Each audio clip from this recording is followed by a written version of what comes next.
first context. So I had to put out a grease fire today, and let me tell you, it's really easy for it to happen.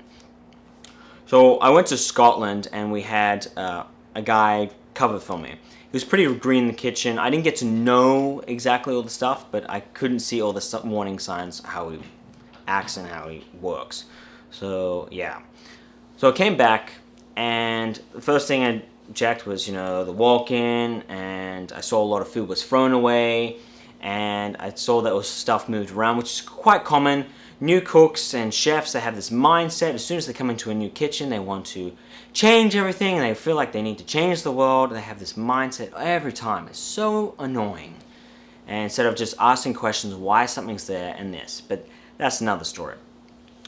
So I'm cooking like normal, and I'm bracing some food in the stove, and I'm on the computer ordering some food, and all of a sudden I see some smoke, and I was like, smoke? What the hell's going on? And I see a grease fire happen. Now, I couldn't find any salt near me, because that's the first thing I'm going to grab is salt and put it out. Well, I found the next closest thing. I found flour, which I thought was baking soda, so I threw flour on it, and that made some really burnt biscuits really quickly. And the fire was getting to the point, almost, it was pretty high. It wasn't that bad. So I grabbed the fire extinguisher and I put it out in one spray, like, and it was out. And it hit all 6 burners. So automatically I knew that there had to have been some olive oil spilt. And I should have noticed in the moment, because I saw this olive oil all crinkled up, because the kid had a hard time pulling the top off, because there's this top part where you pull off. And it's sort of like, when you get a brand new kind of container of like ketchup, and then you rip off the seal, and then you can use it and put the lid back on.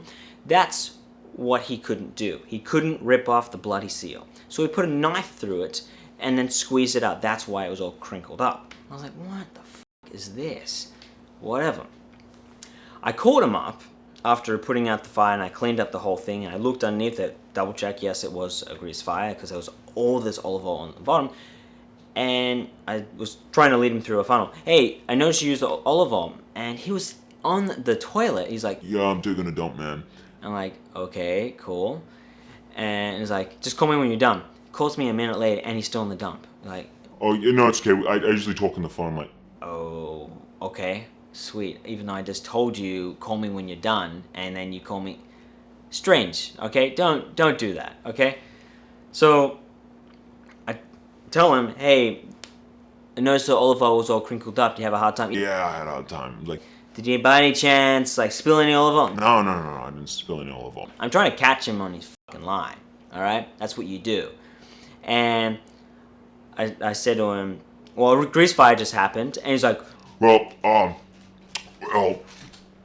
the grill was really dirty. And I didn't say the grill. I said stove. Now I'll admit, I'll take responsibility. I have this griddle, and I don't care who you are. Every person has had to clean a griddle, and it's disgusting at times, and the black gets everywhere, because when you're scraping a griddle, the black comes off, and then you scrape it in, and sometimes it spills underneath because someone didn't it overflowed. In this case, I never usually clean it, so whatever. So he was, instead of taking responsibility, he went straight to blaming. I was like, what the fuck is this? What kind of kid is this? I knew that I never want to work with this kid ever again after this conversation. But let me just say to you, if you ever spill olive oil in a stove or anywhere, like near flames that are constantly going, it's going to cause a grease fire. Clean it up immediately. Don't be stupid. And hopefully you learn from this. Or you can look like an idiot in front of everybody else. I don't really care. But it's really disrespectful when any person tries to turn it around back on you instead of taking responsibility. I'm like, what the fuck is wrong with you? Like, where is your mindset? You're not gonna get, just the politics. If you're trying to play politics in the kitchen, you won't get anyone to like you, period. So, what did we learn here?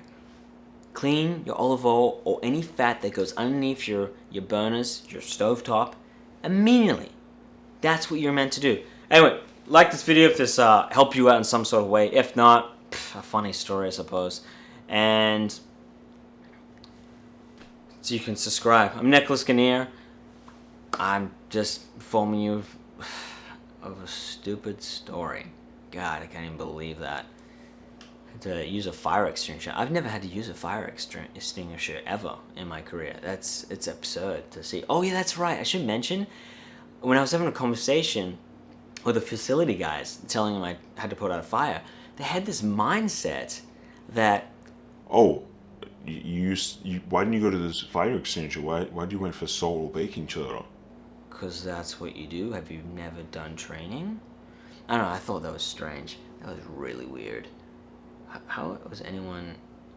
I mean, what would you do? Hopefully, you would never use water. Don't ever, don't use water over any open grease fire. It'll just make it worse. Oh my God, what a hell of a story. Anyway.